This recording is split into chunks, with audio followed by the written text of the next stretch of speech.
hemos estado viendo todas estas formas de libertad que a veces nos confunden. Pero para mí, de verdad, es muy, muy importante que nos quede muy claro, ¿verdad? Todo esto que es una libertad disminuida, que era lo que hemos venido hablando, ¿no? Esa libertad que se disminuye, que se hace pequeña. Hace un momento yo comentaba, ¿no? Todos estos errores que podemos tener para que nuestra libertad se haga pequeña, para que nuestra libertad se disminuya. Y yo hablaba de la ignorancia, ¿no? Y hablaba de esa ignorancia para decirles, ¿verdad?, que yo puedo entender que hay dos tipos de ignorancia, ¿no? La ignorancia culpable, en la que yo tengo la culpa, porque tengo los medios para aprender, pero se me da flojera, no se me antoja, eso de ponerme a leer y ponerme a estudiar, y yo porque a mi edad, ¿ya para qué? ¿Ya para qué? ¿No? Como si el aprendizaje tuviera edad. A eso es a lo que nosotros llamamos una libertad completamente disminuida, ¿no? Completamente disminuida. Yo entiendo perfectamente bien que hay otra ignorancia, ¿verdad?, que no es culposa, que es una ignorancia circunstancial, porque yo nací en un lugar muy lejano, en una serranía, en un lugar donde yo no tenía acceso a la cultura, y hoy en día hay muchísima gente que no tiene acceso a la cultura, que está totalmente diseminada en todos lados, que está lejos, que no tiene medios de comunicación. Evidentemente lo que hacen o no hacen, ¿verdad?, su juicio será diferente, pero no por eso deja de suceder que la libertad está disminuida. Sea ignorancia culposa o no, la libertad se disminuye con la ignorancia. Por ejemplo, yo no tengo la menor idea que tengo derecho a ir a votar. Nadie me lo ha dicho, nadie me lo ha explicado. Es una libertad y un derecho que yo tengo. Pero igualmente me puedo decir, ni sabía que tenía que ir a votar, ni sabía que tenía ese derecho. Esto quiere decir que la ignorancia reinó en mi vida. Y yo no fui tan libre como los demás de ir a votar. Yo me esclavicé solita, me quedé encerrada, porque ni siquiera tenía idea de que yo tenía que ir a votar. ¿Ok? O sea, hay lugares, hay cosas en el mundo que es ignorancia, ¿no? ¿Cuántas veces no hemos escuchado, por ejemplo, ¿no?, que un bebé se enferma brutalmente por la ignorancia de la madre? O sea, esto quiere decir que esta libertad tan amplia que podemos tener se ve disminuida, sea culposa o no sea culposa, de cualquier manera la ignorancia se nos disminuye. Entonces, queridos hermanos, yo sí ahorita aprovecho para de verdad animar a que sigamos definitivamente aprendiendo, estudiando, trabajando en nosotros mismos. ¿Por qué? Porque esto nos va a dar un mayor conocimiento y nos va a dar una mayor libertad.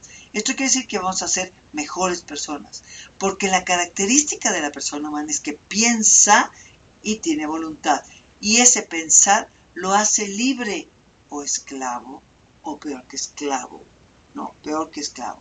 Ok, también comentaba que el egoísmo es uno de los medios, de los métodos en los que tristemente nosotros realmente nos quedamos parados, no sabemos realmente qué hacer, ¿verdad?, cómo actuar en el egoísmo más que pensando en nosotros, ¿no? La gente egoísta piensa en sí misma. Un niño pequeño, un niño de 3 años, evidentemente piensa en qué, en mí, en lo mío, en lo mío. Siempre comento, porque me gusta mucho, cómo un niño tan pequeño tiene su propia filosofía del mundo, ¿no? El niño pequeño es egocéntrico por naturaleza, porque es pequeño, porque no se le ha enseñado que existe el mundo del tú, del aquellos, del nosotros, sino el único mundo que conoce es el de él. Entonces, digo un ejemplo que me gusta mucho, ¿no?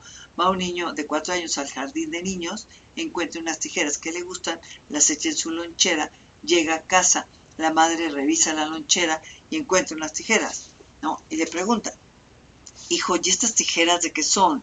¿Por qué te las trajiste? Son mías, me gustaron, me las traje. No, mijito, pero yo no te compré nunca unas tijeras.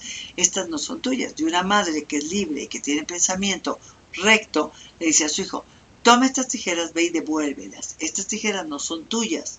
¿Por qué? Porque lo está enseñando a ser honrado, las virtudes, y lo está enseñando a tomar buenas decisiones. Esa decisión que tomaste de traerte las tijeras no está bien. Pero nosotros sabemos perfectamente bien, ¿ok?, que el mundo del niño es lo tuyo es mío y lo mío es mío, ¿no? O sea, todo es para mí, lo tuyo es mío y lo mío es mío. Pues no, así no sucede. Lo tuyo es tuyo y lo mío es mío. Esa es la filosofía que sí procede. Pero encontrarnos un adulto mayor y que piense solo en él y que solo actúe para él y que en esta casa se come a la una porque yo como a la una y en esta casa nadie prende la televisión porque odio el ruido o en esta casa todo el mundo ve el fútbol porque a mí me gusta el fútbol, pues qué terrible, porque se esclaviza y esclaviza a los demás. Y esa persona egoísta evidentemente no puede ser libre, porque su elección es solo para sí mismo y la elección es para el mundo entero. ¿Ok? Una indecisión ética, que es uno de los graves problemas que también nos encontramos, ¿no? Una indecisión ética en donde nos equivocamos o tenemos miedo. Hoy en día veo con gran tristeza que como padres de familia muchísimas veces tenemos miedo a educar. El miedo a regañar, el miedo a poner límites, el miedo a decirle al niño que algo está mal. De la misma manera que tenemos ese miedo a educar, existe todo lo contrario, que es el padre tirano, el padre déspota, el padre en el que aquí se hace lo que yo digo porque yo digo y se acabó, ¿ok? Estos dos extremos que no nos permiten elegir a ninguno de los dos, porque ninguno de los dos extremos es bueno, ¿ok? Son cosas que nosotros podemos ir superando, ¿ok? O sea, tener miedo, miedo a decidir, ¿no? ¿Cuántas veces no nos pasa que por miedo no decidimos? Yo estoy de acuerdo con ustedes que hay muchísimas decisiones que nos cuesta muchísimo trabajo tomar, ¿no? Yo lo confieso personalmente, a mí me costó muchísimo trabajo decidir casarme, por ejemplo, ¿ok? La verdad es que no sabía qué hacer, tenía muchas dudas cuando yo me iba a casar, o sea, yo ya no era una niña, tenía 22 años, ¿ok? Y sí pensaba muchísimo si me caso o no me caso, porque me hacía muchísimo ruido eso de para toda la vida, ¿no? Yo lo pensaba y lo pensaba y lo pensaba. Y decía, es que no sé si voy a poder, es que eso de toda la vida, ¿quién me va a decir lo que va a pasar toda la vida? O sea, un cuestionamiento espantosísimo. Me costó muchísimo trabajo tomar la decisión de casarme. ¿Por qué? Por miedo. De la misma manera que existe el miedo para tomar muchísimas decisiones, ¿ok? Hoy una de las decisiones más difíciles es, ¿tengo hijos o no tengo hijos? Y otra de las decisiones terriblemente graves y difíciles que hay que tomar es, ¿cuántos hijos tengo? ¿Cuántos? ¿Cuántos realmente de cada Dios? Viendo a Dios de cara a cara, le puedo decir, Señor, voy a traer uno o voy a traer 10, porque yo realmente puedo perfectamente con 10 y yo los voy a educar perfecto y les voy a dar todo. Señor, entonces yo sí puedo. O sea, decidir, por ejemplo, tener hijos es una decisión que da mucho miedo. Entonces el miedo va a ser una de las cosas que disminuye nuestra capacidad de decidir. ¿Ok? ¿Por qué? Porque a veces el miedo provoca algo que se llama parálisis. Yo me quedo paralizado, no puedo decidir porque estoy paralizado, me da pánico entrarle a eso y entonces sí, caemos en unas grandes y graves consecuencias que nos pueden causar de verdad muchísimo dolor, porque cuando tengo miedo es indecisión, ¿ok? Puedo decidir mal o no decidir o decidir bien. Son las posibilidades que puedo tener. Si decido bien, pues no tenemos ni de qué hablar. Pero si decido mal, ¿verdad? Por indeciso o por miedoso, pues miren que sí voy a tener un grave problema.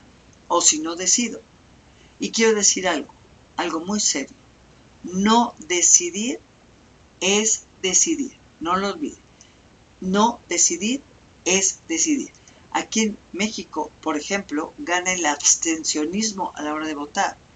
Gana quiere decir que hubo una decisión. La decisión de no ir a votar. No votó, pues es un acto, es una decisión. Decidió no votar. Y es una decisión gravísima, seriosísima, que trae repercusiones serias a la nación. Y por eso estamos como estamos y vivimos lo que vivimos, porque realmente no nos atrevemos a decidir. No nos atrevemos a tomar una buena decisión. Y eso es simple, llanamente, lo que nos causa un gran y gravísimo problema.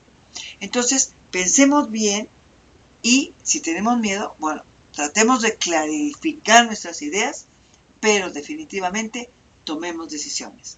Que esto es lo que nos va a llevar muchas veces a ejercer nuestra posibilidad de ser personas, ¿no? En esto estamos, temas de la libertad.